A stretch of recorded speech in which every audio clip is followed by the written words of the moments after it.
രാവിലെ തന്നെ ശാലുമോള് പോകാനുള്ള ഒരുക്കങ്ങളൊക്കെ ആയിരുന്നു. പിന്നെ മമ്മി വന്നിട്ട് പോകാമെന്നും പറഞ്ഞ് ഇരിക്കുകയാണ് കേട്ടോ. മമ്മി വന്നപ്പോഴത്തേക്ക് ഉച്ചയൊക്കെ ആയിട്ടുണ്ടായിരുന്നു, വണ്ടിയൊക്കെ കിട്ടി ഇങ്ങ് വരണമല്ലോ.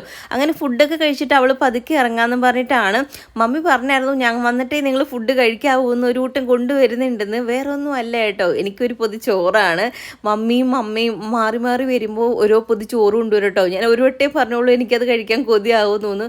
അപ്പോൾ ഇടയ്ക്കിടയ്ക്ക് വരുമ്പം കൊണ്ടുവരും. നമുക്കിവിടെ വാഴയില്ലാത്തതുകൊണ്ട് ഒരു പൊതി ചോറ് കെട്ടാനൊന്നും പറ്റത്തില്ല കേട്ടോ. ഈ വാഴയിലയുടെ ഒരു മണം അതൊരു വേറൊരു ഇതാണ്. വല്ലാത്തൊരു ഫീലാണ് കേട്ടോ അത്, ഈ ഫുഡ് കഴിക്കാൻ വേണ്ടിയിട്ട്. അങ്ങനെ ഞാനും കുഞ്ഞിനും കൂടെ ആ ഒരു പൊതി ചോറ് കഴിച്ചു. ശാലുവിനോട് വെച്ചും പറഞ്ഞു എനിക്ക് വേണ്ട, നിങ്ങൾ കഴിച്ചോളാൻ പറഞ്ഞു. പിന്നെ അവൾക്ക് ഞാൻ 2-3 വാരി കൊടുത്തു കേട്ടോ. അങ്ങനെ പിന്നെ ഞങ്ങൾ ഫുഡൊക്കെ കഴിച്ചിട്ട് ശാലുമോള് പോകാനുള്ള ഒരുക്കൊക്കെ ആയിരുന്നല്ലോ. അപ്പോൾ അവൾ കൊണ്ടുവന്ന ഡ്രസ്സ് എനിക്ക് ഇട്ട് നോക്കിയപ്പോൾ എനിക്ക് ടൈറ്റ് ആയിരുന്നു കേട്ടോ. അങ്ങനെ പിന്നെ കുഞ്ഞിൻ്റെയും കൂടി ഇട്ട് നോക്കിയപ്പോൾ കുഞ്ഞിന് കറക്റ്റ് ആയിരുന്നു. അതുകൊണ്ട് എൻ്റെ മാത്രം മാറാൻ കൊണ്ടുപോയി. അല്ലെങ്കിലും അങ്ങനെ എനിക്ക് ഇഷ്ടപ്പെട്ട എന്തെങ്കിലും ഉണ്ടെങ്കിലേ അതെനിക്ക് ഇങ്ങനെയെങ്കിലൊക്കെ നഷ്ടപ്പെട്ടു പോകും കേട്ടോ. എന്നാലും കുഴപ്പമില്ല. അങ്ങനത്തെ ശാലുവിനെ കൊണ്ടാകാൻ വേണ്ടി മമ്മി അങ്ങോട്ട് പോയിട്ടോ. അതിൻ്റെ പിറകെ കുഞ്ഞൻ പിന്നെ ഒരുങ്ങി വക്കീലിനെ കാണാൻ വേണ്ടിയിട്ടുള്ള ഒരുക്കങ്ങളൊക്കെ ആയിരുന്നു പോകാൻ വേണ്ടിയിട്ട്. അങ്ങനെ മമ്മിയും കുഞ്ഞനും കൂടെ അങ്ങോട്ട് ഇറങ്ങി. പിന്നെ നമ്മുടെ ഫാമിലി മെമ്പറായ ആൽബി മോൻ്റെ ബർത്ത്ഡേ ആണെന്ന് പറഞ്ഞിട്ടുണ്ടായിരുന്നു. ഹാപ്പി ബർത്ത്ഡേ മോനെ, ഒരുപാട് നാളിങ്ങനെ സന്തോഷവും സമാധാനമായിട്ട് ദീർഘായുസ് നൽകി മോനെ ദൈവം അനുഗ്രഹിക്കട്ടെ എന്ന് പ്രാർത്ഥിക്കുന്നു.